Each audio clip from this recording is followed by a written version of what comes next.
때문에 더욱더 우리가 더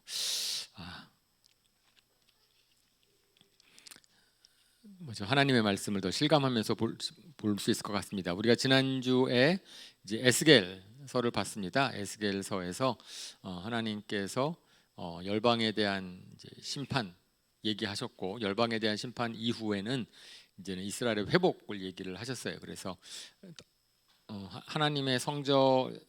하나님께서 성전을 떠나가셨다가 다시 돌아오시는, 그래서 마른 뼈를 갖다가 다시 살리시고 하나님의 군대로 세우신 다음에 그 다음에 성전을 새롭게 하시는 이제 그런 것들이 지난주였고, 사실은 오늘은 에스겔 그 뒷부분 굉장히 우리가 은혜스럽게 읽는 부분이 남았고, 그 다음엔 저희가 또 시편 쫙 또 읽었고요. 그 다음에 오늘부터 다니엘서가 시작이 되었습니다. 이렇게 서론을 열심히 얘기했는데 아직 9시가 안 됐네. 오늘은 좀 일찍 시작하는 것 같은데, 그래요. 그래서 지난주에 이제 에스겔 성전이라는 것을 갖다가 쭉 설명을 하면서, 사실은 그 에스겔 성전은 뭐 지어진 적이 없으니까 그냥 환상 속에서만 본 성전이에요. 그리고 요한계시록에 또 하나님께서 보여주시는 새 예루살렘의 모습, 그것보다는 또 훨씬 작으니까 규모가. 하지만은 어쨌든지간에 하나님께서 에스겔로 하여금 이제 함께 있겠다, 내가 너희와 영원히 함께 있겠다라고 하는 소망으로 환상을 주셨고, 오늘 또 저희 마지막에 본, 예를 들어서 땅 분배, 에스겔의 땅 분배가 나오는데, 사실은 그 땅 분배도 역사적으로 실질적으로 이루어지지 않았거든요. 그러니까 사실은 그것은 하나님께서 이스라엘 백성에게 약속의 땅으로 인도하여 주셨고 회복시키실 것이고 하나님이 거기 함께 하시겠다라는 그 정도의 의미로서 저희가 그냥 받아들일 수밖에 없어요. 그것이 언제 정말 실제로 일어날지는 잘 모르니까. 그래서 성전을 딱 짓게 하신 다음에는 하나님께서 이제는 거룩함을 위한 규례를 주십니다. 그래서 이제 지난주에 마지막 부분에는 뭘 했냐면은 이제 번제에 대한 거를 준다 그랬어요. 그래서 일단은 하나님이 가장 강조하시는 것이 거룩함. 이제 내가 거룩한 주이기 때문에 너희의 죄를 씻는 거룩함. 그래서 거룩함을 위한 규례가 조금 더 연결이 되죠. 그래서 안식일과 매월 초하루 제사와 매일 드리는 번제에 대한 규례를 주십니다. 사실은 그것은 우리가 신약적으로 보면 우리가 매일 주님을 예배하는 삶을 살아라는 겁니다. 매일 주님을 기억하도록. 그러니까 매일 아침 저녁으로 번제를 드리고 안식일을 지키고 매월 초하루 제사를 지내고, 그러니까 주님을 예배하는 삶을 살도록 하시는 것이고, 그 다음에는 이제 왕에 대한 규례를 따로 주는데, 왕은 가장 이제 에스겔서를 통하여서 주는 왕의 가장 중요한 역할은 뭐냐면은 성전을 보호하는 거예요. 성전을 보호하고 성전을 섬기는 그 레위인들이 일을 잘할 수 있도록 필요한 재물을 갖다 공급해주고, 그렇게 하는 일을 왕한테 얘기를 했고, 그 다음에 왕 같은 경우는 이제 백성의 토지를 빼앗을 수 없다. 그러니까 하나님의 땅, 하나님의 나라에서는 왕이 권력이 굉장히 제한이 되죠. 자기의 소유만 뭐 자식에게 물려줄 수 있고, 뭐 그러한 곳에 대한 규례를 좀 주십니다. 그 다음에 이제 아주 유명한 에스겔에서 에스겔, 그러면 저희가 이제 예언서 얘기했을 때 몇 가지 중요한 사건들 기억할 만한 게 있잖아요. 그럼 에스겔 하면은 여러분들이 나중에 참 꼭 기억했으면 좋을 것이 성전에서 흘러나오는 물이라고 하는, 생명수가 성전으로부터 흘러나온다라고 하는 거죠. 성전의 동쪽 문에서부터 이제 동쪽 문의 오른쪽에서부터 물이 흘러나오기 시작을 하여서, 그래서 성전에서부터 물이 흘러나올 때는 땅에 이제 이렇게 흘러나오는 물일 터인데, 그런데 그 물이 흘러가는 곳을 따라갔더니 천자 한 500m쯤 딱 지나갔더니 물이 발목까지 찼고, 그 다음에 또 천자를 지나갔더니 그 다음에는 무릎까지 차고, 그 다음에 허리까지 차고, 그 다음에는 건널 수 없는 강이 되었다. 우리가 이것은 이제 성령의 강이라고 해가지고 우리 노래도 하고 그렇게 하는 거죠. 그래서 이것을 생명을 살리는 물이다, 물이 성전으로부터 흘러나온다라는 것에 대한 환상을 보여 주십니다. 그런데 이게 가능할까요? 성전에서 물이 계속 나오는데 갈수록 더 깊어지고 넓어지고 막 그래요. 그죠? 그렇게 되는 그런 역사. 예.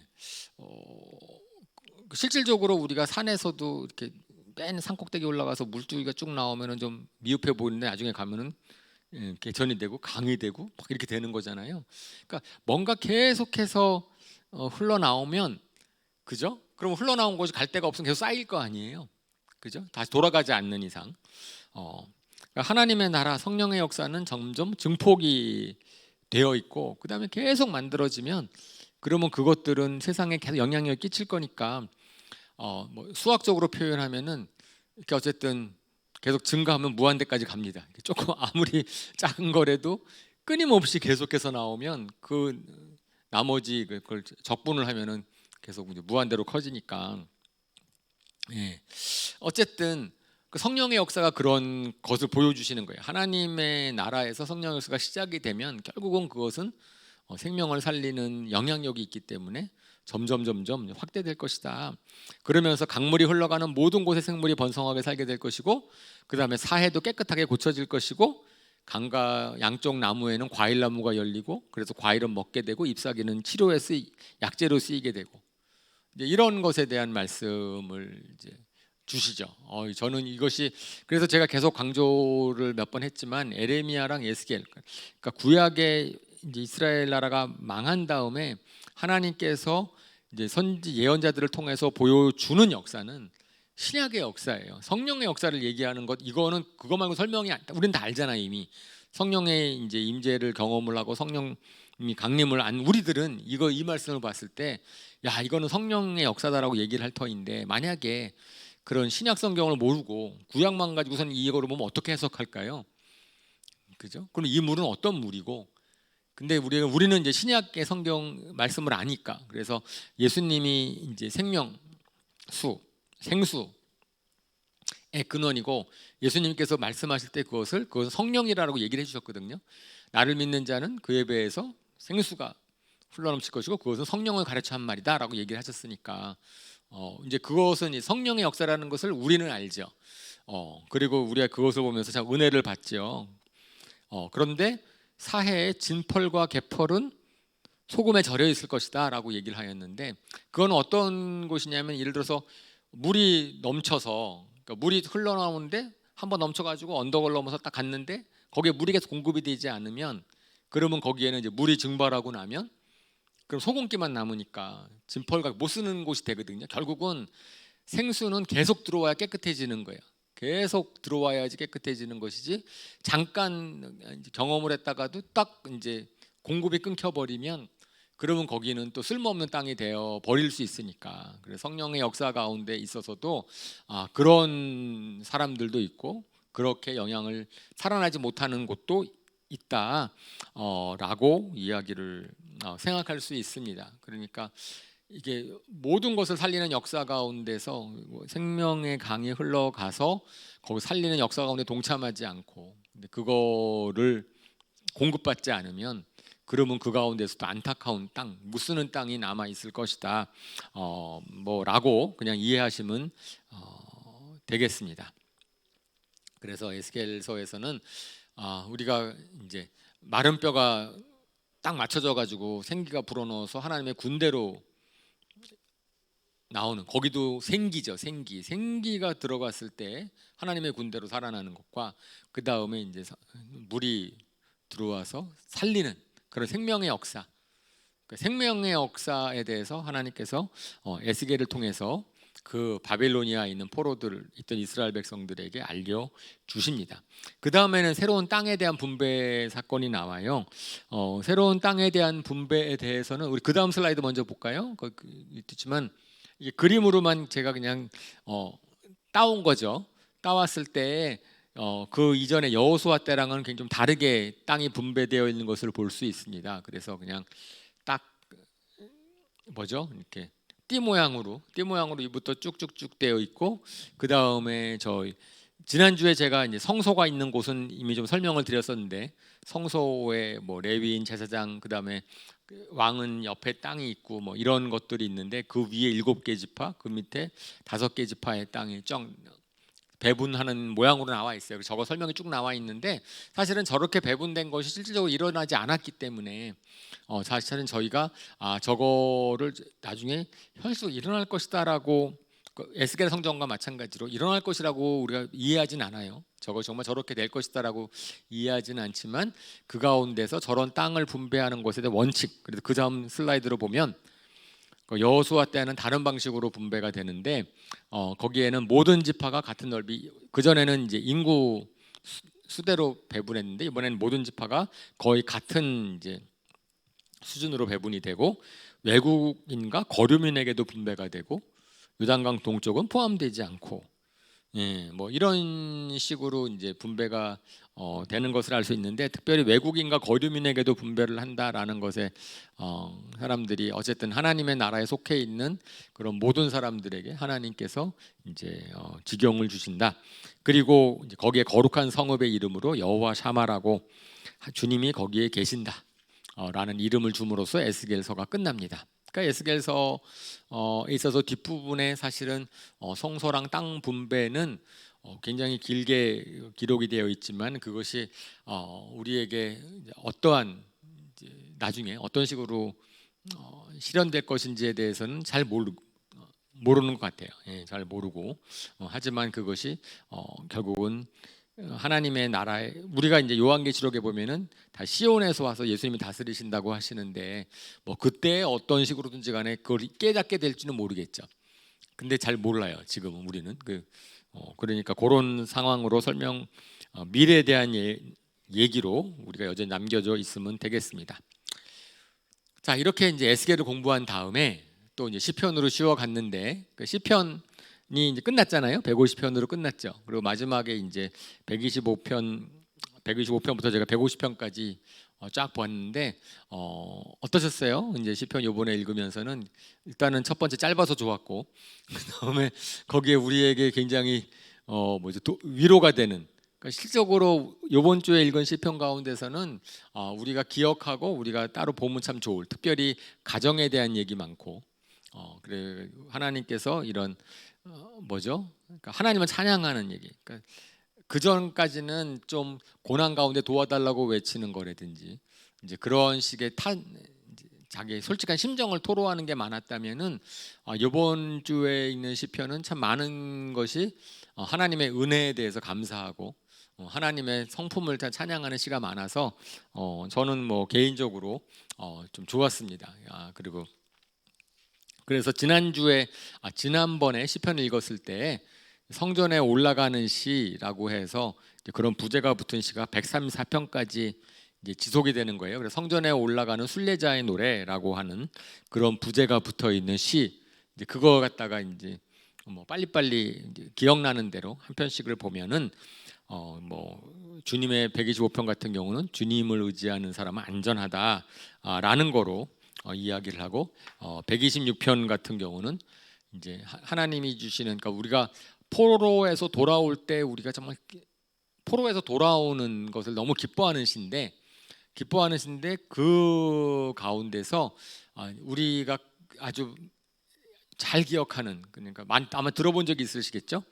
눈물을 흘리며 씨를 뿌리는 사람은 기쁨으로 거둔다 라고 하는 그 말씀이 있는 시입니다. 그래서 126편은 눈물로 흘리며 씨를 뿌리는 자는 기쁨으로 단을 거둔다 라고 하는 말씀은 우리가 저에서 잘 기억하는 거고 그러니까 126편, 127편, 128편 요 언저리의 시가 우리가 보면은 참 위로가 되고 도움이 되는 시입니다. 127편 같은 경우는 잘 아는 것처럼 주님이 성을 지키지 않으면 파수꾼의 수고가 헛된 거고 주님이 집을 세우지 않으냐면은 집을 세우려고 하는 모든 수고가 헛되다. 그러니까 주님이 가정에 복을 주신다. 주님이 모든 복의 근원이시다. 우리가 수고한다고 복 받는 게 아니다. 주님이 복을 주시는 것이다. 그러면서 주님이 사랑하는 사람에게는 자는 동안에도 복을 주신다. 그러니까 우리가 자고 일어날 때도 주님은 당신의 사랑하는 사람을 위해서 일하신다라는 거예요. 그래서 평안하게 하시든 상황을 바꿔주시든 참 위로가 되는 것이고 특별히 자식은 주님이 주신 상급이다. 그러니까 이제 그렇게 말씀하는 시이죠. 그러니까 가정 우리 가정 예배할 때, 가정 모임을 할 때 시편 127편 말씀을 보는 많이 보고 그 말씀 갖고서 위로를 많이 받습니다.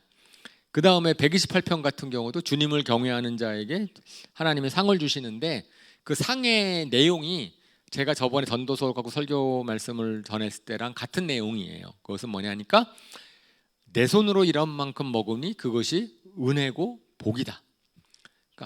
그러니까 우리는 복 받고 은혜 받았다 그랬을 때는 노력 안 했는데 얻는 걸 갖다가 복이라고 생각할지 모르겠는데 이 시편 기자는 성전에 올라가면서 부를 때 할 때는 뭐라고 노래하냐면은 너가 손으로 일해서 그 수고의 몫으로 얻은 것 그것이 복이고 은혜이다라고 얘기를 합니다.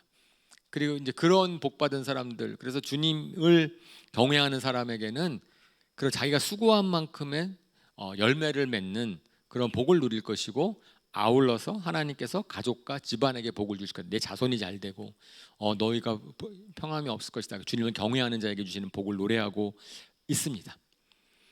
그 다음에 이제 129편에서 이건 지금 성전을 올라가면서 그러니까 성전에 올라가면서 주님의 은혜를 찬양을 하고 주님께 대한 믿음을 고백하는 건데 거기서 의로우신 주님한테 보호를 구하는 기도도 있습니다. 그래서 의로우신 주님께서 악인의 사슬을 끊고 나를 풀어주셨다. 그러므로 시온을 미워하는 사람은 누구나 수치를 당하고 물러날 것이다 라는 걸 선포하면서 올라가고요. 그 다음에 130편에서는 이제 환난 때의 주를 신뢰하는데 이것을 CCM으로 우리가 또 많이 아는 내 영혼이 정말 주님을 간절하게 바라는 것이 파수꾼이 아침을 기다리는 것보다 더 간절하다라는 고백을 합니다. 그런데 이 가운데 130편 중에서는 저는 용서는 주님만이 하실 수 있는 것이므로 그러므로 주님만 경외합니다라고 하는 노래를 하거든요. 그러니까 참 용서할 수 있는 분 진정한 용서는 주님만이 하실 수 있다라고 고백하는 그 내용이 있습니다.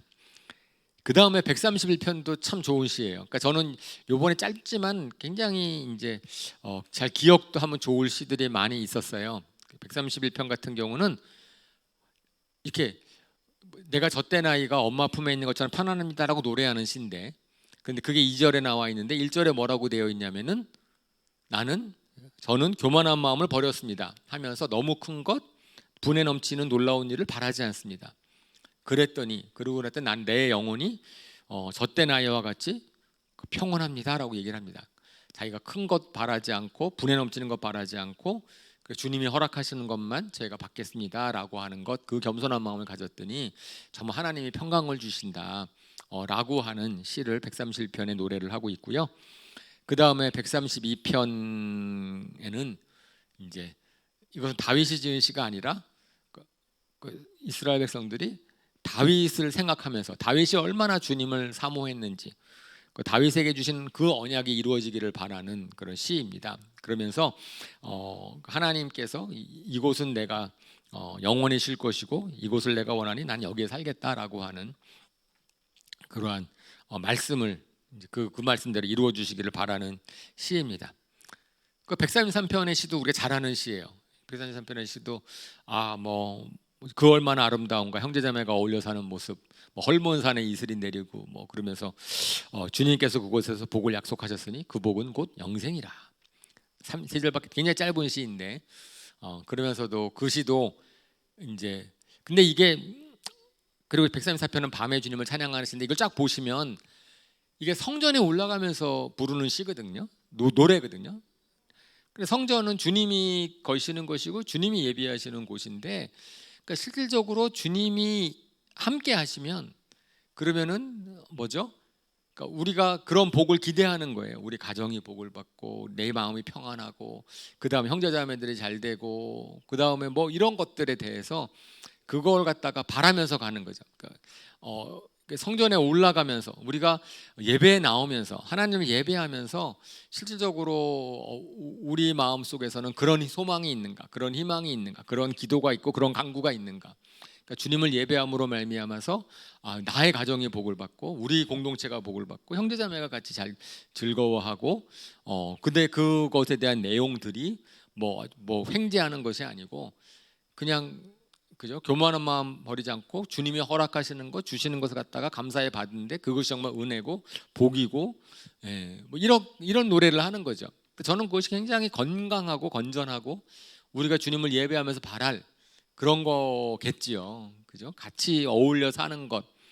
예. 그러니까 제가 계속 얘기를 하지만은 우리가 하나님 나라에 와서 주님이 다스리시는 곳이 된다면 뭘 기대할 것인가? 거기는 에덴 동산 같은 곳이 될 건데, 에덴 동산 축복을 회복하는 것인데 그 축복 회복의 가장 기본이 뭐라 그랬어요? 관계의 회복이죠. 하나님과의 관계가 회복이 되고 사람과의 관계가 회복이 되고, 그러면 주님이 주시는 것에 그냥 감사하고 뭐 더 뭐죠? 분에 넘치는 거 바라지 않고 주님의 은혜를 참여하고 이제 그러는 겁니다. 자, 그 다음에 또 우리가 읽은 시 중에서 주님을 찬양하는 시라고 되어 있는 게 있어요. 특별히 뭐죠? 할렐루야 시편이라고 해서 성경의 앞부분 맨 첫 부분이나 맨 끝에 할렐루야 주님을 찬양해라 라고 하는 그런 게 있는 시편이 146편부터 150편까지가 좀 있고요. 앞에서 우리가 113편부터 118편까지인가가 있었어요. 그래서 이미 본 적이 있어요. 할렐루야 시편 그래가지고 할렐루야가 맨 앞부분이랑 맨 뒷부분에 있는 시들이 있거든요. 그러면 이제 그런 시들이 뭐 유월절이나 초막절이나 어떤 절기 때마다 이제 지금도 이제 유대인들은 그런 시편을 외운다고 하는데, 근데 특별히 시편의 146편부터 150편까지는 아마 이제 읽으시면서 느꼈겠지만 굉장히 전부 다 주님을 찬양하라는 거잖아요. 근데 그것이 이제 시편을 마무리하는 거죠. 그러니까 주님은 찬양받기 합당하신 분이십니다. 근데 그 앞에 135편, 136편도 그 내용이 주님을 찬양하는 시예요. 주님의 선하심과 은혜를 찬양하는 건데, 특별히 136편 같은 경우는 읽으시면서 계속 이제 후렴처럼 주님은 선하시며 주님의 인자하심 영원하십니다. 주님의 인자하심 영원하십니다. 뭐 창조하셨으니까 영원하시고, 뭘 별과 뭐 만드셨으니까 영원하시고, 뭘 운행하시니까 영원하시고, 계속 이제 주님의 선하시고 인자하심이 영원한, 그러니까 지혜로 세상을 창조하시고 운행하시는 그 모든 하나하나들을 다 이제 감사하는 시가 136편 시이지요. 그 다음에 이제 146, 제가 좀 전에 말씀을 드린 할렐루야 시편이라고 하는 146편부터 또 간단하게 보면 146편에서는 고관이 힘없는 고관, 그러니까 뭐 힘 있는 고관이나 사람을 의지하지 말라, 주님만 의지해라라고 얘기를 하면서 주님은 의인을 사랑하시고 나그네를 지켜주시고 고아와 과부를 도와주시고 악인의 길은 멸망으로 이끄신다라고 찬양을 합니다. 정말 저것이 제가 계속 말씀을 드렸지만은 주님의 마음, 주님은 약한 자, 눌린 자, 억울한 자, 뭐 힘든 사람들을 도와주시고 이렇게 그러는 분이시다라는 걸 노래하는 거고, 그다음에 시편 147편은 우리가 CCM으로 유명한 마음이 상한 자를 고치시는 주님, 상한 자를 고치시는 주님, 뭐 이런 거 있잖아요. 마음이 상한 자를 고치시는 주님, 주님은 마음이 상한 사람을 고쳐주시고 아픈 곳을 싸매어 주신다. 그러면서 이렇게 표현하셨어요. 힘센 사람을 좋아하지 않으신다. 힘센 사람을 좋아하지 않으신다. 당신을 경외하고 당신의 한결같은 사랑을 기다리는 사람을 좋아한다라고 노래를 합니다. 그러니까 시편 기자가 노래를 하는 건데, 그러니까 하나님이 어떠한 거를 원하시는지를 갖다가 노래하는 거거든요. 그죠? 그 노래로 우리가 기억하면 참 좋을 것 같아요. 그리고 148편부터 150편까지 그 세 찬양은 그 시는 다 비슷합니다. 그러니까 하나님은 찬양받기 합당하신 분이시니까 소고치고 수금으로 목소리를 다해서 호흡 있는 사람들은 다 주님을 찬양해라. 주님은 찬양받기 합당하신 분이시다. 하늘과 땅의 모든 것들아 주님을 찬양하여라 하면서 이제 시편이 끝나는 거잖아요. 그죠? 그 CCM의 하늘의 해와 달들아 소리 높여 찬양하여라, 뭐 이런 노래, 그거는 시편 150편이죠. 그 제목 자체가 150편이고, 그래서 찬양하는 시들이 쭉 나와 있습니다. 그리고 이제 뭐죠? 그 저희가 요번에 읽은 것 중에서 간구하는 시라고 할 수 있는 것은 시편 130편 하나 있는데, 이제 그것은 특별히 저자가 누군지 모르지만은 바빌로니아에서 포로로 온 사람이 쓴 것 같아요. 강변에서 우리가 바벨로니아 사람들이 우리 보고 노래를 부르라 그런다 뭐 이렇게 얘기를 하면서 쓴 시 혹시 기억나시는지 모르겠는데 그게 너무나 마음이 슬펐다. 그러면서 우리를 조롱하는 바벨로니아랑 애굽 사람들을 갖다 그러니까 뭐죠? 에돔 그들의 악행을 기억해 주십시오라고 이제 간구하는 시인데 사실은 이 시가 그래서 저희가 시편 개요를 만들어 말씀드렸을 때 모세가 쓴 시가 한 편이 있었어요. 그리고 이 시가 가장 늦게 쓰여진 시라고 보면은 거의 1000년에 이상에 걸쳐서 그 쓰여진 시들의 모음이다. 시편이라고 하는 것은 구약의 모음이지만 이제 뭐 그런 걸 쓸 때 가장 늦게 쓰여진 시 정도로 우리가 이해를 합니다. 그 다음에 이제 다윗의 시라고 해서 다윗이 쓴 시라고 쫙 나와 있는 것들을 제가 이제 모았는데 특별히 저는 시편의 반 정도를 다윗 썼잖아요. 근데 다윗의 시가 좀 더 저한테는 좀 마음에 와닿는 것 같아요. 다른 시보다도 왜냐하면은 우리가 시를 썼을 때는 시를 쓴 그분의 마음이 담겨 있지요, 그죠? 그래서 저희가 다윗을 아니까 다윗을 많이 묵상하면 다윗이 쓴 시는 좀 더 뭐죠? 그 시의 작고보다도 그 작고 내면에 있는 다윗의 마음이 막 읽혀지는 거예요. 그가 어떤 상황을 살았으니까 어떤 가운데서 이런 시를 썼겠구나. 뭐 이렇게 얘기를 하는 거죠. 그래서 우리가 시편 138편 중간 다윗이 쓴 시라고 해서 소재가 붙은 거를 보면 주님의 인자하심과 진실하심에 감사를 드리고 주님은 높은 분이지만 낮은 자를 굽어 보시고 오만한 자를 멀리하시는 분이시다. 이런 시. 그러니까 시편의 기자가 확실하게 하나님이 어떤 분이신지에 대해서 공통적으로 얘기하는 건데 하나님은 뭐죠? 낮은 자를 돌보시는 분이시다. 정말 이 세상에서 어려운 사람 돌보시는 분이 하나님이시다라는 것을 계속 얘기하고 있기 때문에 저는 그게 하나님의 정말 마음이라고 한다면 뭐죠? 우리 교회가 우리 믿는 사람들도 그래야 되겠죠, 그죠? 하나님의 마음을 안다면 하나님이 정말 그런 분이라면 분이기 때문에 우리 너무나 자연스럽게 너무나 당연히 이제 뭐 어려운 사람들 이 땅에 어려운 사람들을 돕는 것이 하나님을 기쁘게 해드리는 것이다. 이 세상에 높아지려고 할 필요가 없다라고 하는 겁니다. 시편 139편은 우리가 너무나 잘 아는 그래서 CCM이 이거 갖고 많이 만들어졌어요. 그죠? 하나님 뭐 태초부터 뭐 모태에서 나를 조직하시고 창조하시고 내가 어딜 갈지는 다 알고 뭐 이러는 거잖아요. 주님이 나를 환히 알고 계신다. 그죠? 나보다 나를 잘 아시는 주님 뭐 그런 노래 있죠. 주님을 떠나 내가 어디로 가겠습니까? 라고 한 찬양도 있고 하나님은 너를 만드시는 분 이것도 있고 그러니까 이런 여러 CCM 노래들이 시편 139편의 가사를 보면서 은혜를 받아요. 그러면서 막 나보다 나를 더 잘 아시는구나. 하나님께서는 나를 왜냐하면 나를 조직하시고 나의 미래도 알고 계시고 그런데 결론이 그러니까 그렇게 나를 잘 아시는 하나님한테 이 다윗이 간구하는 게 뭐냐니까 내가 나쁜 길을 가지는 않는지 나를 잘 살펴보시고 나를 좀 살펴보셔서 나쁜 길로 가지 않고 영원한 길로 인도해 주십시오라고 이제 노래를 마치고 있습니다. 하나님이 나를 잘 아시니까 그러니까 나를 나쁜 길로 가는 것을 막아주시고 영원한 길로 인도해 주십시오라고 얘기를 합니다. 그 다음에 140편에서는 자치를 헤아려는 악인으로부터 좀 도와주십시오라고 노래를 하고 있고 그 다음에 141편이 그러니까 140편 같은 경우는 대적이 밖에서 나를 갖다가 대적하는 원수로부터 보호해 주십시오거든요. 근데 141편은 동일한 하나님의 보호하심을 바라는데 좀 달라요. 그거는 나를 지켜달라는 거예요. 내가 악을 행하지 않도록.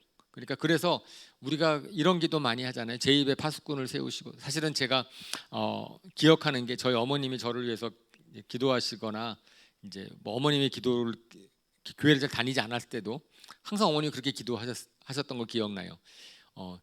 입에 파수꾼을 세우시고 그래서 말을 조심하게 하시고 막 이런 기도를 계속 하셨거든요. 제 어머님께서. 그래서 저는 이게 시편 141편에 있는 거구나. 내 입에 파수꾼을 세우시고 내 입에 문지기를 세워 주십시오. 그 다음에 5절 같은 경우는 의인이 사랑의 매로 나를 쳐서 나를 꾸짖게 해주시고 내가 악인에게 대접을 받지 않도록 해주십시오. 나를 도우시는 거예요. 그러니까 누군가가 내가 잘못했을 때 나를 꾸짖어서 사랑으로 교훈을 주게 해주십시오. 그 다음에 제가 악인들에게 대접을 받지 않도록, 악인들이 저를 대접하는 것을 제가 분별해서 피할 수 있는, 그렇게 보호해 주십시오라고 노래를 하더라고요. 그래서 저는 141편이 같은 보호인데, 140편도 하나님, 그건 외적으로부터 보호지만은 141편 같은 경우는 자기 마음 속에 있는 자기의 잘못된 욕심이나 정욕이나 아니면 죄에 빠질 수 있는 습성으로부터 하나님의 보호를, 여전히 주님의 보호가 필요한 거예요. 우리는 그런 보호하심이 필요하죠. 그죠? 왜냐하면 그것이 저를 해하니까. 그렇습니다. 그리고 이제 142편 같은 경우는 다윗이 굴에 있을 때 도움을 구하는 기도라고 이제 표지가 붙어 있는데, 굴에 숨어 있을 때 하는 건데, 보면은 아무도 저를 도울 사람이 없는데 주님만이 저의 피난처이십니다라고 그렇게 고백을 하고 있습니다. 143편 같은 경우도 또 원수로부터 이제 도움을 구하는 기도인데, 거기에서는 이렇게 얘기를 다윗이 고백하는, 아마 다윗이 좀 그런 생각을 했나 봐요. 그러니까 내가 이렇게 환난을 당하는 것은 혹시 내 죄 때문에 하나님 나를 벌하시는 게 아닌가? 이제 이런 생각을 좀 했던 것 같아요. 그래서 143편 같은 경우는 사람은 다 의롭지 않으니까 제가 의롭게 살려고 했어도 분명 죄는 죄가 있을 터인데 그렇게 너무 심하게 심판하지 마십시오. 그리고 저를 살려주시되 그것은 주님의 이름을 위해 살려주십시오. 그 주님의 의로우심으로 저를 고난에서 건져주십시오 라고 하면서, 그러니까 자신은 낮추고 자기가 이제 주님의 이름 때문에, 주님의 의로우심 때문에 저를 건져주십시오라고 이야기를 합니다. 그러니까 시편 144편은 국가를 위한 기도예요. 왕으로서의 기도인데 축복하는 기도입니다. 이것은. 그래서 자기를 왕으로 세워주신 하나님께 감사를 드리고, 외적으로부터 좀 우리를 건져주시고, 그 다음에 풍요롭게 해주십시오. 모든 백성들이 다 가정이 복받고 농사지으면 잘 되고 풍요로워지기를, 나라가 평온하고 이런 걸 기도를 합니다. 그 다음에 이제 145편, 이제 그것은 우리가 방금 부른 찬양이죠. 왕이신 나의 하나님, 내가 주를 높이며. 아마 이거 갖고서 선곡을 하신 것 같은데, 우리 이삭 형제님께서 주님의 자비를 송축합니다. 근데 거기서 주님은 은혜로우시고 자비로우시며 노하기를 더디하시며 인자함이 크십니다. 주님이 하시는 모든 일은 의롭습니다. 주님은 모든 일을 사랑으로 하십니다. 주님을 부르는 모든 사람이 가까이 계십니다. 정말 시편 145편이 은혜스러워요. 시편 145편은 다윗이 고백하는 나에게서 하나님은 어떤 분이신가, 내가 아는 하나님은 어떤 분이신가를 이처럼 잘 정말 표현한 시가 없을 만큼, 거기에는 한 구절 한 구절들이 다 정말 너무 마음에 와닿고, 그래서 다 그런 시입니다. 그랬을 때 그런 하나님을 고백하면서 부르는 찬양이 왕이신 나의 하나님, 내가 주를 높이며 내가 주님을 송축합니다라고 얘기를 하는 거거든요. 그러니까 이제 그런 배경, 도대체 어떤 고백을 가지고선 그런 노래를 이제 만들었을까라는 것을 알면, 아마 우리가 이제 성경 통독을 하면서 시편을 한번 쭉 돌이켜 봤으니까 이제 CCM을 부를 때, 여기 찬양을 부를 때 좀 다르게 불러질 수 있지 않을까. 그죠? 그냥 그 가사대로 입술 그냥 대로 하는 것보다 이제 그렇게 찬양을 고백하는 그 시인의 마음을 우리가 생각해 보면서 참 부르면 좋겠다라는 생각이 듭니다. 그러니까 아까 왕이신 나의 하나님, 내가 주님을 높이는데 내가 높이는 주님은 어떤 분이시길래 높이시나, 이제 보면은 여기서 이제 그죠? 자비하시고 인자하시고 노하기를 더디하시고, 그죠? 모든 일을 의롭게 하고 사랑으로 하시는 분, 주님을 부르는 모든 사람이 가까이 계시는 분, 그런 분이기 때문에 높이는 거죠 우리가. 이제 이렇게 해서 시편이 끝났습니다. 그래서 시편은 제가 저번에도 말씀을 드렸지만은 우리 마음에 굉장히 많이 공감을 일으키는, 왜냐하면 우리의 심정이랑 우리랑 성정이 같은 그런 믿음의 사람들이 하나님에 대한 믿음의 고백으로 쓴 시이기 때문에, 글이기 때문에 우리의 심정이 이제 담겨져 있어서 참 은혜스러운 시입니다. 자, 이제 그리고 이제 오늘은 초점을 다니엘에 대해서 좀 보도록 하겠습니다. 이제 앞으로 쭉 다니엘서를 읽으실 터인데, 예, 다니엘서는 조금 이제 뭐죠? 좀 해석에 논란이 있는 부분도 좀 많이 있는 시예요. 시가 아니라 예언서죠. 다니엘. 그죠? 뭐 봅시다. 다니엘의 개요. 다니엘서의 저자는 다니엘이고, 다니엘은 하나님은 나의 재판관이라는 뜻입니다. 하나님은 나의 재판관이십니다라는 뜻이고, 1장 1절부터 자기가 여호와 김, 그러니까 1차 포로 때 이제 끌려갔다. 자기 세 친구랑 같이 끌려갔다라고 이야기를 하고 있습니다. 그런데 그 다음에 다니엘은 느부갓네살 왕 때 끌려간 거잖아요. 느부갓네살 왕이 잡아간 거니까. 근데 페르시아 왕 때까지의 다니엘은 왕궁에서 있었던 것 같아요. 그러니까 계속 고관으로. 그러니까 실질적으로 다니엘을 나중에 보면, 그러니까 뭐죠? 이 왕 때 대신이면은 그 다음 왕 때는 좀 이제 물러나야 되지 않아요? 그러니까 보통은 그 왕편에 서니까. 그런데 다니엘이라는 사람은 여러 왕을 거치면서 계속 고관의 위치에 있었던 것 같아요. 계속 왕궁에서 인정받았던 사람 같아요. 이제 그 얘기는 뭐냐면은, 그죠? 그러니까 사람에게 편들어서 관직을 한 것도 아니고, 그 사람 누가 보더라도 다니엘이라는 사람은 정말 믿을 만한 사람이고 훌륭한 사람이고 뭐 이런 거죠. 그래서 페르시아 고레스 왕, 고레스 왕 3년 때도 예언을 받으니까 아마 고레스 왕 초반기까지 굉장히 오랜 기간 동안을 예언자로 활동했던 분이라고 되어 있습니다. 그런데 그러니까 이제 다니엘이라고 하는데, 사실 다니엘서를 보면은 너무 역사를 잘 예언하고 있는 거예요. 그러니까 바벨론 다음에 페르시아 다음에 그리스 다음에 로마 다음에 뭐 어쨌든지 간에 신구약 중간사에 대한 예언이 쫙 있거든요. 그러니까 사람들이 이거 다니엘이 쓴 거 맞아?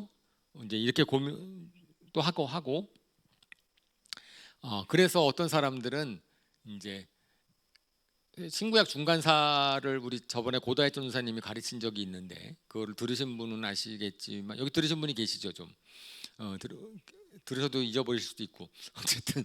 근데 그 마카비라는 사람이 그 독립운동을 일으켜서 BC 한 160년경 그때에 잠깐 독립을 해서 100년 정도 독립왕국을 이루거든요. 하스몬 왕조라고 하는 그 왕조를 이룰 때에 아마 그때 쓰여지지 않았을까라고 다니엘서를 해석하기도 해요. 왜냐하면 그 이전에 너무 역사가 너무 정확해서.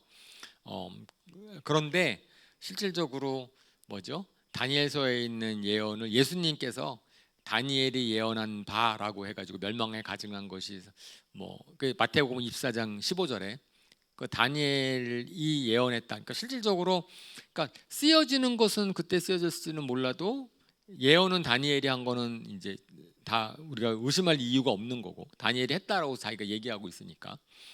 그래서 우리는 신학자가 아니니까 그냥 의심 없이 이건 다니엘이 썼을 것이다라고 그냥 받아들이면 되고요. 그렇게 되면은 저작 시기는 다니엘이 살았을 때 써야 되니까. 근데 예언이 다 이제 고레스 왕 때까지의 예언이 있으니까 그냥 고레스 왕 때 쓰여졌을 것이다라고 봅니다. 그리고 이것은 이제 또 이제 묵시문학이라고 해서, 이제 묵시문학이 꿈과 환상을 통해서, 그러니까 뭐죠? 동물 모양으로 보이고, 그러니까 실질적으로 묵시문학은 그거를 읽는 사람은 그 뜻이 뭔지 명확하지 않죠. 근데 하나님이 풀어줘야지만 그것이 이제 명확해지는데, 결국은 미래적인 꿈과 환상을 통해서 미래에 하나님이 무슨 일을 하실 것인지를 드러내는 그러한 묵시문학의 형태를, 요한계시록도 묵시문학이고 다니엘서가 묵시문학이고, 그렇습니다. 그리고 핵심 주제는 결국은 하나님이 왕이시다, 하나님이 통치하신다. 너희가 뭐 느부갓네살부터 시작해서 바벨로니아의 왕조, 그다음에 고레스 왕 때까지 막 이렇게 있지만 결국은 하나님이 통치하시는 왕은 나다라고 하는 걸 선포하는 거고, 아울러서 이제 그 가운데 다니엘의 믿음, 다니엘과 세 친구의 믿음을 통해서 믿음과 순종하는 사람이 승리를 얻는다라는 메시지를 담고 있습니다. 구성을 보면 히브리어 아람어로 쓰여져 있는 부분이 있어요. 2장 4절부터 7장까지가 아람어로 쓰여져 있는데, 그것은 이제 다른 거는 히브리어로 쓰여져 있어서, 그러니까 아람어가 그 당시에는 뭐냐면은, 그러니까 공용어였대요. 그러니까 뭐죠? 그 지방 사람들의, 그러니까 히브리어로 쓰여져 있으면은 유대인만 읽을 수 있는 거잖아요. 근데 아람어로 쓰여져 있는 것은 다른 사람 다 읽을 수 있는 거죠. 그러니까 그 부분은 이제 다른 사람, 다른 나라 사람들, 다른 민족에게도 하나님이 하실 일을 갖다가 선포하는 의미, 이방인에 대한 하나님의 계획의 파트이기 때문에 그렇게 돼 있고, 나머지 부분들은 이제는 유대인들에게, 믿음의 사람들에게만 쓰여져 있는 글이어서 히브리어랑 아랍어가 섞여져 있다라고 생각을 합니다. 그래서 우리 2장부터 7장을 굳이 나눈 거, 사실 2장부터 6장까지가 다니엘이 경험한 사건이고 그 다음부터는 환상인데 7장까지 아람어로 기록이 되어 있어서 2장부터 7장까지를 좀 구별을 했고 8장부터 11장까지는 신구약 중간사에 대한 환상입니다.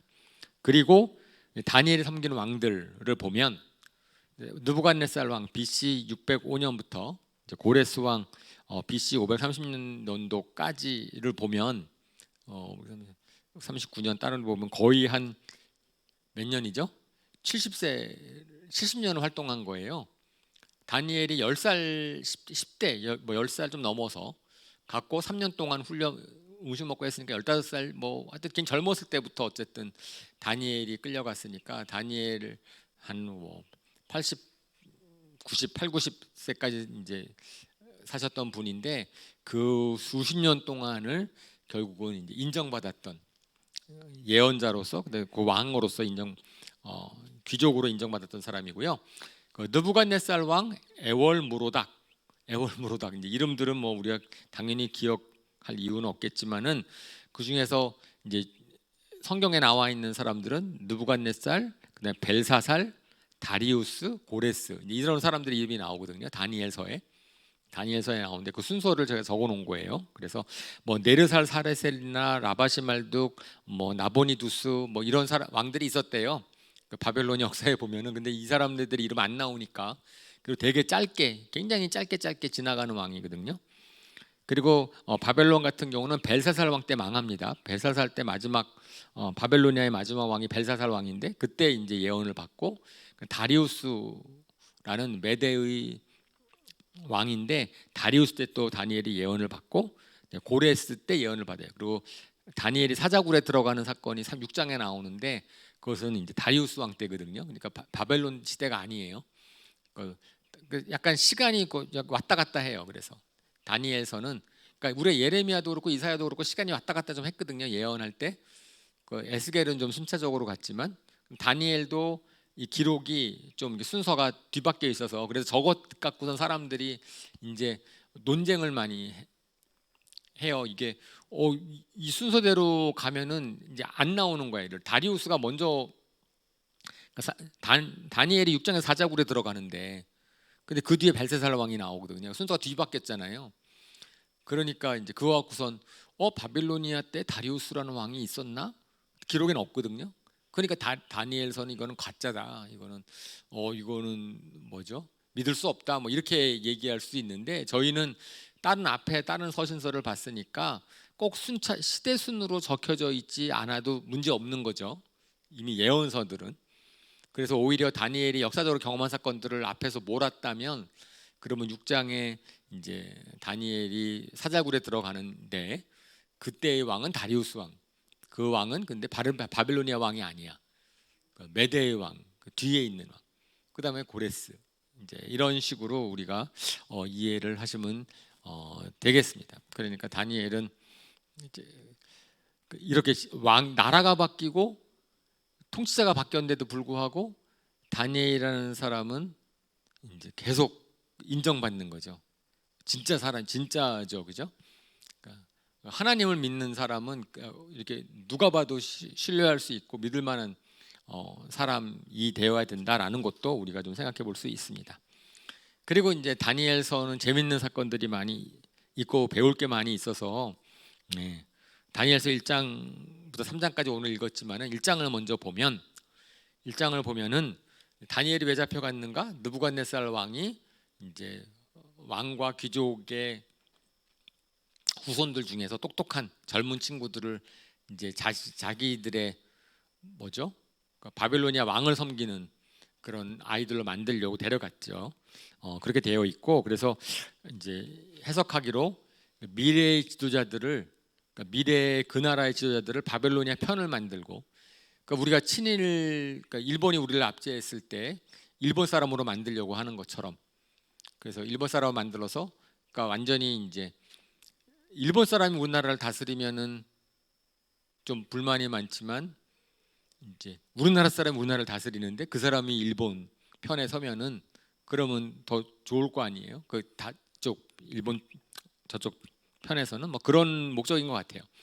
그래서 데려갔는데, 그래서 갈대아 사람, 바벨론 사람의 학문과 언어를 가르쳤는데, 그 똑같이 한 게 창씨개명을 하죠. 이름을 바꿔주죠. 그래서 이름을 바꿔줘가지고선 다니엘은 여기 벨드사살이라고 했는데, 벨은 바벨로니아의 신이거든요. 그러니까 벨이 이제 생명의 보호자다. 그러니까 다니엘은 하나님의 재판관이다라는 이름이었는데 이름을 다 바꿔주시죠. 그리고 하나냐, 여호와는 은혜로우시다라는 이름이었는데 그걸 갖다가 사드락, 그러니까 마두룩이라는 바벨로니아의 신의 명령대로 사는 사람이라고 바꿔주고, 미사엘, 누가 여호와가 아니고 여호와와 같을, 여호와 틀렸어요. 여호와와 같을까? 누가 여호와 같을까? 그랬더니 그걸 갖다 메삭. 그래서 아쿠아 같은 신이 아쿠아 같은 이가 어디 있을까? 저 아쿠아라는 저 신은 제가 보니까 그 수메르의 월신, 달신이라 그래요. 달신. 그 아쿠아 같은데 누굴까 이런 뜻이라고 하고, 아사랴는 여호와께서 도우신다라는 뜻인데, 누고라는 그런 바벨론의 신의 종이다라는 뜻이라고 해서 이름을 다 바꿔요. 근데 제가 다니엘의 세 친구 그러면은요, 저는 사드락 메삭 아벳누고 이렇게 계속 외웠거든요. 그래서 하나냐, 미사엘, 아사랴라고 저 기억하지 못하고 있어요. 다니엘은 다니엘로 기억하고 있는데 창시 개명한 이름이 입에도 붙어서 사드락 메삭 아벳누고. 네. 그분들께 죄송하죠. 제가 원래대로 하나냐, 미사엘, 아사랴로 외우고 있어야 되는데 그거 잘 안 외워지는데. 하나냐, 미사엘, 아사랴, 어쨌든 예, 어려서 잘 외워야 되는데, 그러니까 하나님을 의미하는 엘, 냐, 랴, 그들의 신을 갖다가 벨, 삭, 느고로 다 바꿨다라고 얘기를 합니다. 그런데 우리 일장에서 참 감동을 받는 것이, 그러니까 와서 이제 바벨로니아의 문화, 그들의 종교를 받아들이도록 강요를 받았을 터인데, 다니엘과 세 친구들이 뜻을 정했다. 그러면서 왕의 음식과 포도주로 자신을 더럽히지 않도록 마음을 딱 먹었다. 이렇게 뜻을 정했다라는 것이 정말 참 중요하죠. 제가 주님만을 섬기기로 뜻을 정했다.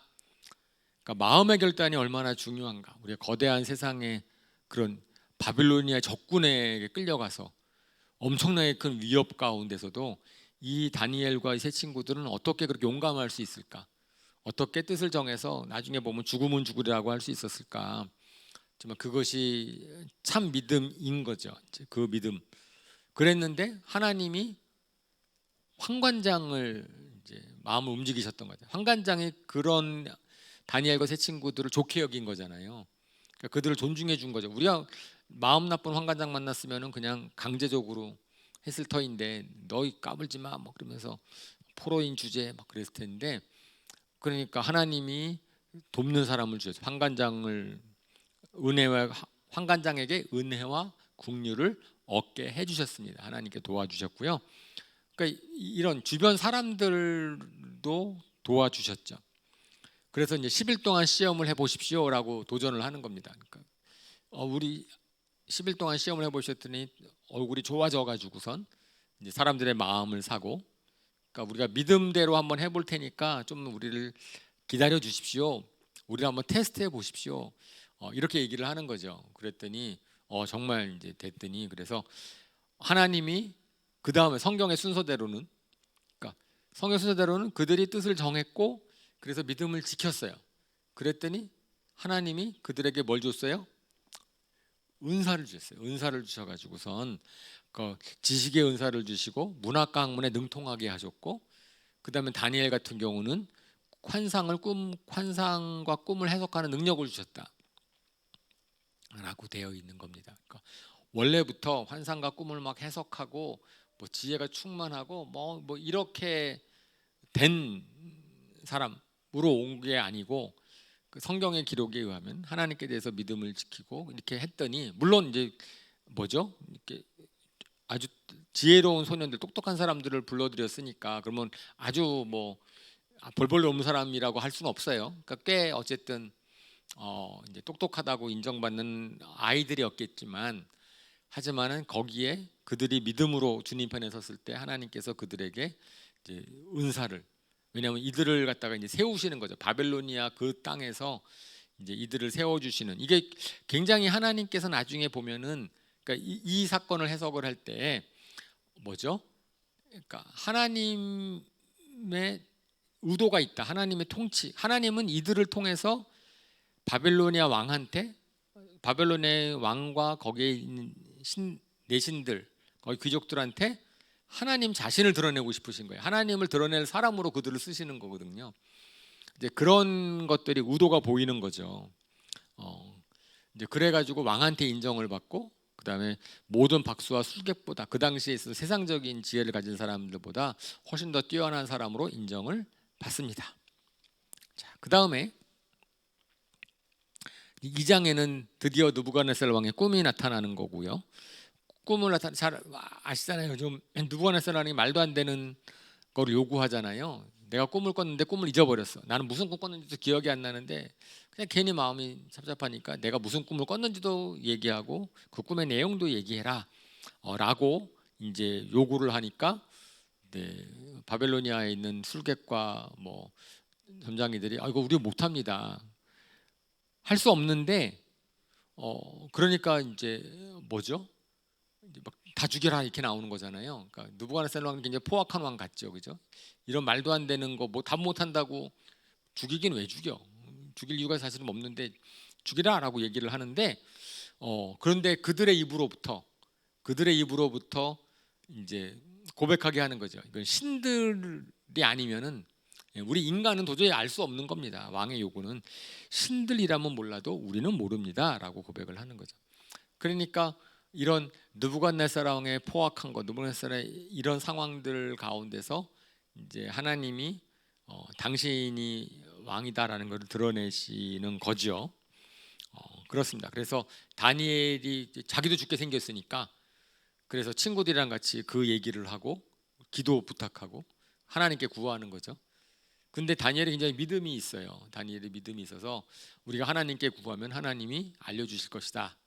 뭐 겁이 나가지고 기도한다기보다는 그냥 하나님한테 구했더니 하나님이 이제 환상을 보여 주십니다. 환상을 보여주셔서 거기에 이제 신상을 보게 하는데, 뒷부분에 가면 아마 그림이 하나 있을 거예요.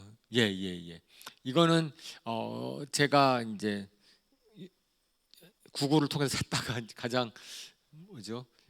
좋아 보여서, 이거 뭐 정확한 거를 떠나서 어쨌든 딱 눈으로 딱 오잖아요. 좋아 보여가지고선 다니엘서 2장의 신상을 보는데, 신상을 하나 환상을 봤는데 머리는 순금이고 가슴은 은이고 그다음에 그 밑은 동이고, 사실은 동이라고 노쇠로 되어 있어요. 노수로 되어 있고, 종아리는 쇠고, 철이 아니라 쇠고, 그다음에 발끝은 쇠와 진흙이 섞여 있고, 그다음에 뜨인 돌이 하나 나와가지고선 발을 쳤더니 신상이 무너지는 환상을 보여주는 거죠.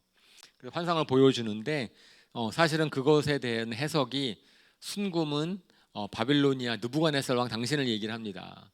그러니까 이제 다니엘이 해석을 해주는 거잖아요. 그래서 순금은 느부갓네살 왕 당신을 얘기하는 거기서 바빌론 제국을 얘기하는데, 은은 그 다음에 일어날 제국인데 좀 약합니다, 당신보다. 그런데 그것이 메데와 페르시아 이제 나라이고, 노쇠와 같은 나라는 그리스 헬라 제국이고, 그 다음에 쇠로 만드는 종아리 같은 나라는 로마 제국이고, 그 다음에 철과 진흙은 로마 제국 이후에 있는 열국 시대, 그러니까 로마의 문화를 영향받은 열국 시대라서 지금까지라고 보고요.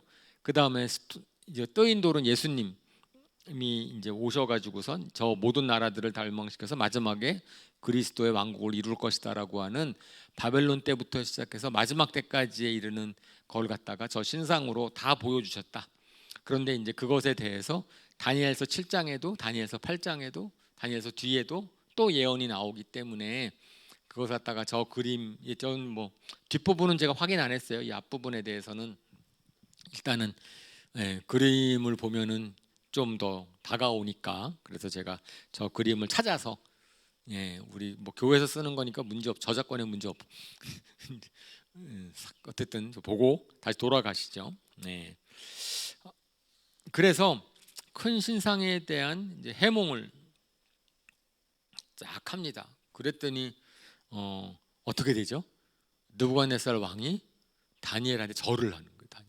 다니엘한테 절을 해가지고선 영적 권위를 인정해주고, 그다음에 다니엘을 바빌론의 통치자와 모든 지혜자의 어른으로 삼습니다. 모든 가장 높은 자리를 오는 거죠. 그러니까 다니엘을 갖다가 딱 이제 꿈 해몽 사건을 통하여서 이제 그 다니엘을 요셉이 생각이 나죠, 그죠? 꿈 해몽을 잘함으로 말미암아서 그래가지고 갑자기 총리가 되는 이제 그런 사건이랑 하나님께서는 저 다니엘을 바벨로니아 대적의 나라에서 가장 높은 자리로 올리십니다. 자, 이제 그 다음에 이제 문제가 생기는 거죠. 3장에서는 다니엘의 세 친구의 위기가 옵니다. 그것은 그러니까 저 해석을 딱 했을 때는 사실은 저거는 느부갓네살 왕은 자기가 금머리잖아요, 머리. 머리라 그러니까 사실은 거기에 꽂혔는지 금신상을 만들어요. 그러니까 하나님에 대한 그 다니엘의 신, 하나님이 그 해석을 했으니까 하나님도 높아야 되는데 느부갓네살 왕은 자기의 금신상을 만들고 제막식에서 신상한테 절을 하도록 합니다. 자기의 좋은 것만 받아들여 가지고 어쨌든 그거 갖고 자기를 높이는 거죠. 그래요. 그랬더니 바빌로니아의 점성가들이 이제 사실은 다니엘이 가장 높은 자리가 된 다음에 다니엘이 최고 권위자가 됐으니까 왕한테 부탁을 해서 자기 3명의 친구들을 지방 관리로 앉혀요. 그러니까 이 다른 친구들이 지방 관리를 앉히고 나니까 다른 갈대아의 점성사들이나 갈대아의 그 술사들이나 다 시기심이 있었겠죠. 그래서 다니엘 때문에 친구들이 이렇게 높은 자리를 차지하고 있으니까. 그런데 이제 금신상에 절을 안 하는 거를 보고선 왕한테 고보자질을 하는 거죠. 다니엘의 왕에게 경의를 표하지도 않고 신들에게 절하지도 않습니다. 그러니까 이제 느부갓네살 왕이 그 다니엘의 세 친구를 불러가지고선 절해라. 지금은 다시 기회를 줄게. 지금 절하면은 내가 용서해 준다. 그랬는데 그 유명한 고백을 하는 거지 않습니까? 뭐라고 고백합니까? 우리가 섬기는 하나님이 우리를 화덕에서 건져 주실 것입니다. 그리고 유명한 고백, 그리 아니하실지라도 우리는 죽을 때 이제 저 우상한테 절하지 않습니다. 이런 그 유명한 고백을 합니다. 그랬더니 화덕에 확 집어넣죠. 근데 화덕에 집어넣는데 잘하는 것처럼 우리가 아시는 것처럼 3명이 집어넣는데 4명이 있었다. 근데 인자 같은 사람이 보였다. 그러니까 아마 예수님이실 것이다라고 생각을 하는 거죠.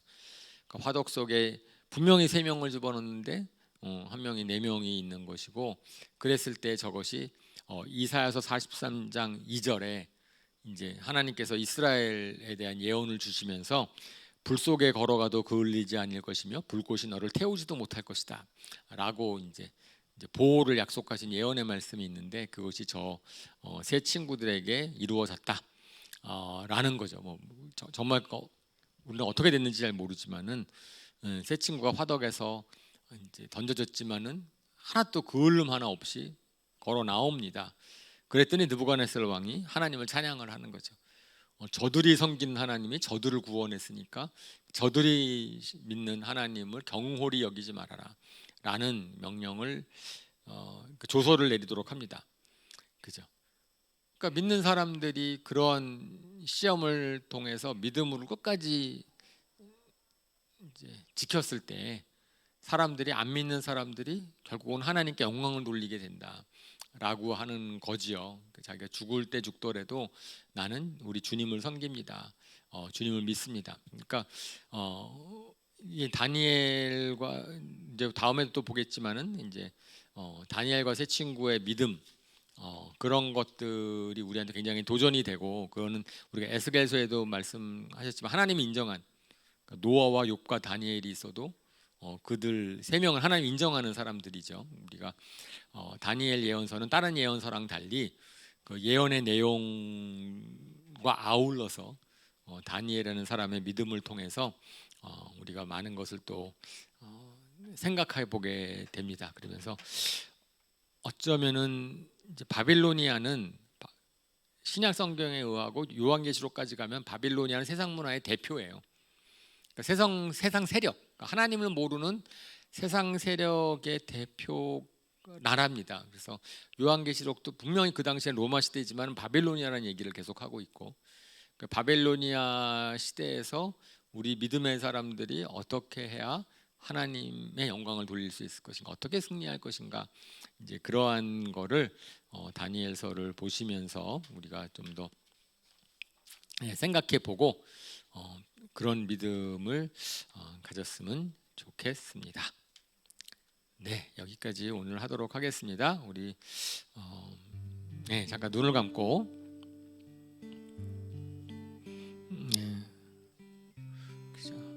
저는 오늘 에스겔서에 저희가 처음에 물이 흘러나와서 성전에서도 물이 흘러나와서 전 온 세상을 이제 생명을 살리는 그죠? 그런 것에 대한 환상을 주님께서 보여 주셨습니다. 그리고 다니엘 예언서를 통하여서도 바빌로니아가 다스리고 있는 그 나라에 하나님께서 당신의 사람을 높여 주셨어요.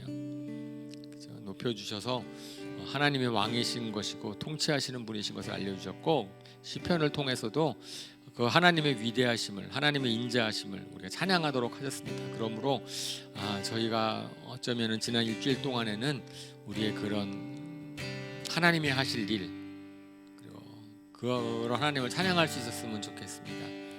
우리는 그런 주님을 믿기 때문에 우리는 믿음을 지킵니다. 그리고 우리가 주님을 찬양합니다. 우리가 그런 마음을 가지고 우리의 헌신을 잠깐 고백했으면 좋겠습니다. 기도하겠습니다.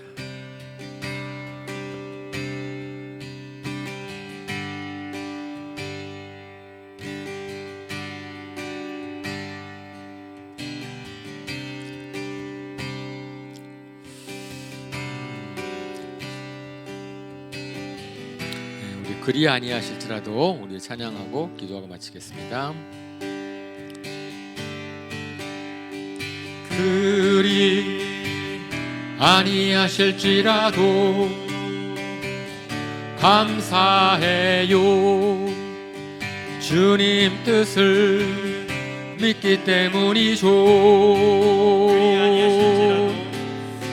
그리 아니하실지라도 사랑해요. 합력해서 선을 이루어요.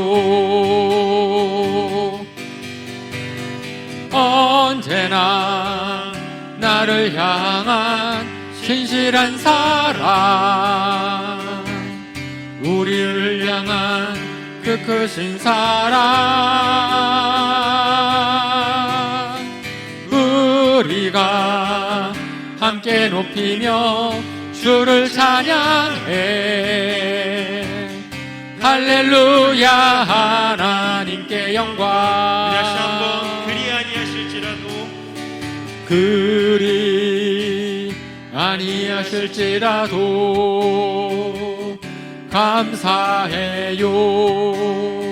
주님 뜻을 믿기 때문이죠. 그리 아니하실지라도 사랑해요. 합력해서 선을 이루어요. 언제나 나를 향한 신실한 사랑, 우리를 향한 그 크신 사랑, 우리가 함께 높이며 주를 찬양해. 할렐루야. 하나님께 영광. 아멘. 감사합니다. 하나님, 바벨로니아 같은 그런 세상 가운데서도 믿음을 지킨 다니엘과 세 친구를 주님께서 높여주셨습니다. 보호하여 주셨습니다. 그로 말미암아서 영광 받으셨습니다. 하나님 정말 그런 것들 그들의 고백이 저희한테 참 도전이 됩니다. 하나님 저희가 원하는 대로 이루어지지 않는다 할지라도 그리 아니하실지라도 저희는 주님을 믿습니다. 저희는 주님을 찬양하고 예배합니다. 하나님 주님이 모든 일을 합력하여 선으로 이루실 것을 믿기 때문입니다. 하나님 그런 믿음으로 살 수 있도록 인도하여 주시옵소서. 특별히 12월 달 남은 기간 동안에 하나님 저희가 마지막 때를 바라보면서 하나님 주님의 말씀을 볼 터인데 하나님 저희가 믿음을 더더 굳건히 하는 시간 될 수 있도록 하나님 주님의 나라를 더 소망하는 시간 될 수 있도록 인도하여 주시옵소서. 감사드리며 예수님의 이름으로 기도합니다. 아멘.